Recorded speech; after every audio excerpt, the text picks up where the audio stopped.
Hola, soy Raúl y estás escuchando el podcast de Un Papá en Apuros.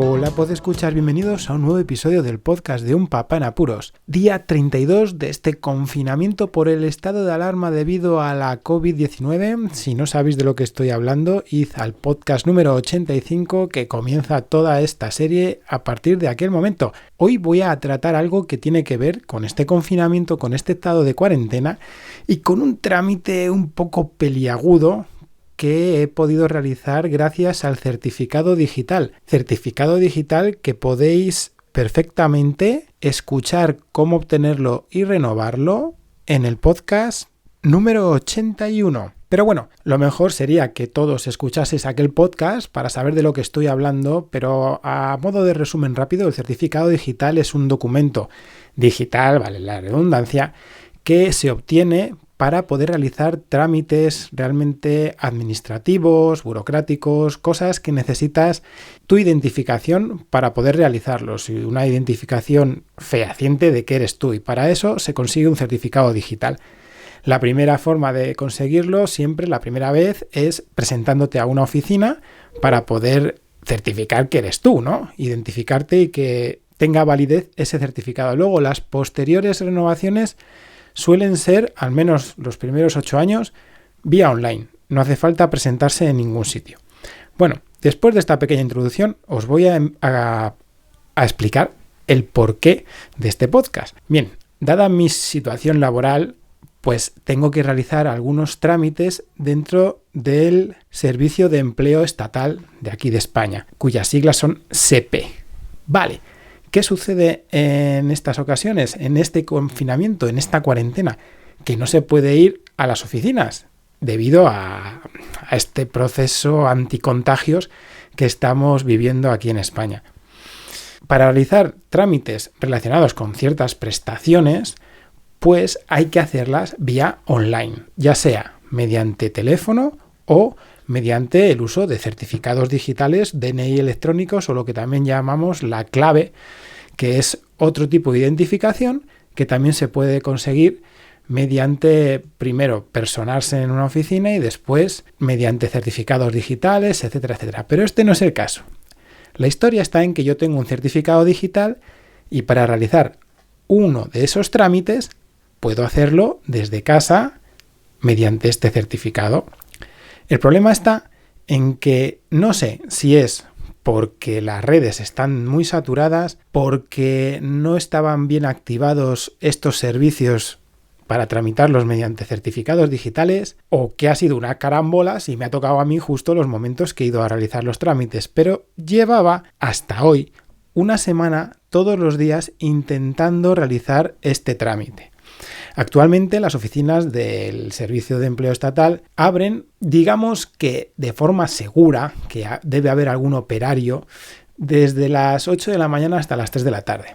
Después habilitan un servicio telefónico de forma excepcional desde las 8 de la mañana hasta las 8 de la tarde. Y bueno, supuestamente mediante el certificado digital no habría problema de hacerlo. Ni a la 1, ni a las 2 de la mañana, ni a las 8 de la tarde, ni a las 10 de la noche, en ningún momento. Por mi situación en casa y con todos los peques y los apuros que estamos pasando, pues las horas han sido desde las 7 de la mañana, que me levantaba antes de que nadie para poder hacer los trámites, a las 9:15 por si acaso. Después me conectaba, intentaba tener el ordenador encendido en algún sitio para escaparme un momento del cuidado de los niños y hacerlo a media mañana. Luego por la tarde y luego por la noche otra vez. Y en ninguna de las ocasiones, hasta hoy, he podido realizar ese trámite. Como os he explicado, solo necesito el certificado digital. Y os voy a explicar primero los sistemas operativos que he utilizado. Windows 10, versión Pro para 64 bits. La versión inicial es la 1903, pero luego la versión del sistema operativo, porque es que, en fin, ya sabéis cómo son estos creadores de software que ponen versiones y numeritos por todos lados, es la 18362.3.20. En este sistema operativo, en Windows, he probado tanto el navegador Edge con su versión, agarraos que vuelve otra vez el numerito,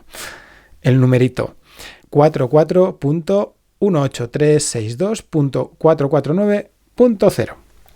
Vale, y también he utilizado la versión Firefox 68 y Firefox 75. Y ahora os explico por qué. A ver si me da tiempo a hacerlo todo y a decíroslo todo de una forma rápida y concisa. La utilización de Windows es porque normalmente la administración pública aquí en España facilita la gran mayoría de las herramientas para poderla realizar en un ordenador Windows y que además tenga Internet Explorer o Mozilla Firefox. Entonces, tienes que tener instalado el certificado tanto en el sistema Windows como en el Mozilla Firefox para poder realizar o intentar realizar estos trámites, ¿no? ¿Por qué la versión de Firefox 68? Porque es la versión que se tiene que tener para renovar el certificado. Podéis volver, ya os comento, al podcast número 81. Y la versión 75 es porque es la actual, la actualizada, y también actualicé la versión 68 por si acaso tenía que ver con eso. En este Windows ha sido el que más veces he hecho las pruebas, porque tengo un mini PC puesto como ordenador para hacer consultas en casa y lo he podido tener encendido durante todo el día para así intentar realizar el trámite. Bueno, pues en este ordenador en ninguna ocasión he podido hacerlo. He entrado con el certificado sin problema, pero el real problema está a la hora de firmar. Porque sí, es un poco redundante, pero para poder realizar un trámite tienes que certificar que eres tú y luego firmar con una aplicación que certifique de nuevo con el mismo certificado que eres tú. Bueno, en fin, cosas de la administración pública, pero es así. Por lo tanto, el último paso de todo, que me dejaba hacer siempre con ambos navegadores y con cualquiera de las versiones, era llegar hasta el último punto antes de firmar. Bien. En el navegador Edge me dejaba llegar hasta el final, pero a la hora de firmar no me saltaba la aplicación. ¿Qué aplicación?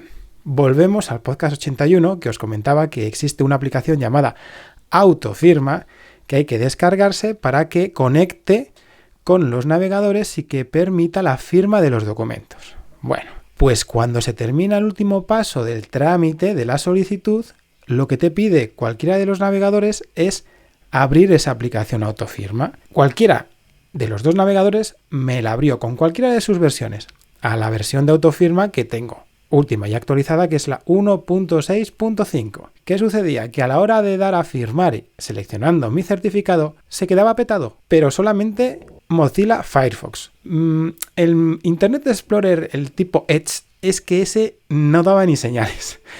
Pero Firefox sí que me aparecía la ventanita de abajo diciéndome que el documento se había firmado correctamente y que esperase a que se cerrase esa ventana. Ese era el momento en el que el software se quedaba petado, se quedaba bloqueado y ya podía pasar todo el día, porque lo he dejado todo el día, y no se cerraba la ventana. ¿Qué sucede? Al no cerrarse la ventana es como que esa opción, ese trámite, esa firma no sucedía, ya que tenía que aparecer una última ventana para guardar el resguardo de que has presentado esa solicitud y de esta forma guardar en una carpeta bien guardada, ¿no?, que tenías el registro de que has presentado con fecha y hora que has sido tú y el documento que has presentado. Bueno, también lo probé, como os he comentado, con mi otro ordenador portátil, que es un MacBook Pro de 13 pulgadas, el cual tiene instalado el sistema operativo macOS High Sierra, la versión 10.13.6. No he podido actualizar a más debido a la antigüedad del aparato. Y en este caso, la versión de Firefox ha sido la última siempre, la 75, y la versión de Safari también la última actualizada, que es la 13.1. Bueno, en este caso, si alguien quiere saberlo, el número completo de Safari es 136091120.111.8. Bueno, en fin, también en el mismo ordenador, en este portátil, tenía la versión de Autofirma 1.6.5. Ya me hubiera gustado utilizar ya el Linux, pero es que justo ese dispositivo que tenía instalada las últimas distribuciones de Linux lo tengo completamente desmantelado y no he podido hacer la prueba. Pero bueno, para finalizar, en este portátil intenté evidentemente hacerlo por Firefox, sin pensar en Safari, porque siempre los trámites los he tenido que realizar en Firefox. Desesperadamente, días alternos lo intentaba. me saltaba de igual forma el software de autofirma, me decía en la parte de abajo que se había firmado, pero al igual que en la versión de Windows, no se cerraba la ventana. Pero sorpresa de mí, que hoy me dio por probar Safari. Cosa que normalmente no suelo hacer. Pero saludando a mi padre, muy buenas, Juan Ignacio, podtaxi para todos los que le sigan en Twitter y redes sociales. Hablando con él el día de ayer, me di cuenta que él hacía muchos trámites también por Safari. Y dije, bueno, pues voy a probarlo. Y hoy lo probé. Y probándolo con Safari no tuve ningún problema. Automáticamente pasó a autofirma, firmé el documento, se generó el siguiente paso de la solicitud, donde me podía descargar la solicitud ya firmada con un resguardo para poder tener el registro de que lo había presentado. Y volviendo de nuevo a la sede electrónica del Servicio Estatal de Empleo, vi que el trámite estaba ya en curso, cosa que antes no. Es una alegría que no sabéis cómo estoy de contento durante todo este día solamente por haberlo conseguido a las 9:30 de la mañana. Cuando he realizado los primeros pasos de este trámite, he tenido bastante tiempo hasta el día de hoy, porque estos trámites tienes un tiempo bastante holgado en días hábiles, y más ahora con la COVID-19, pues es mucho más holgado. Pero es que también probé a enviar correos electrónicos como siempre, ¿no? Para solicitar alguna ayuda online diciendo todo el tipo, versión, sistema operativo, navegadores. Y en la primera ocasión me dijeron que hiciera el favor de llamar por teléfono, cosa que, bueno, te puedes desquiciar, porque ya lo he intentado en más de 10 ocasiones, y con niños en casa, pues o tengo a la operadora al lado de casa o es imposible. Y después, el último correo ya me dijeron que es que no podían decirme el porqué ni la solución, y que me derivaban de nuevo a que realizara la consulta vía telefónica o que presentara mediante el Registro General del Estado, que es otro trámite que se puede realizar, esa solicitud. Pero bueno, que sepáis que Safari me ha salvado y que en esta ocasión ya he podido presentar esta solicitud y que está tramitada. Así que sorpresa, sorpresa, certificado digital, Safari, autofirma, todo correcto. Bueno, compartid este podcast si os sirve de ayuda a alguien más. Comentadme alguna de vuestras situaciones. Muchísimas gracias por escucharme, un saludo y hasta luego. Podéis contactar con Un Papá en Apuros mediante el correo electrónico abierto las 24 horas del día, unpapaenapuros@rauldelapuente.com. También podéis seguir las cuentas de Twitter y Facebook oficiales, @unpapaenapuros. Estamos en todas las plataformas de podcasting, y para que incluyáis el programa en vuestro gestor de podcast favorito, podéis utilizar la dirección corta bit.ly/unpapaenapuros. Para que no os preocupéis, toda la información sobre el podcast se encuentra en unpapaenapuros.rauldelapuente.com y también en las notas de cada episodio. Por cierto, no os olvidéis de dejar una reseña en iTunes, dar un me gusta en iVoox y compartir cada episodio en las redes sociales. Así nuestro podcast será más visible y llegará a más gente. Muchas gracias, Pod Escucha.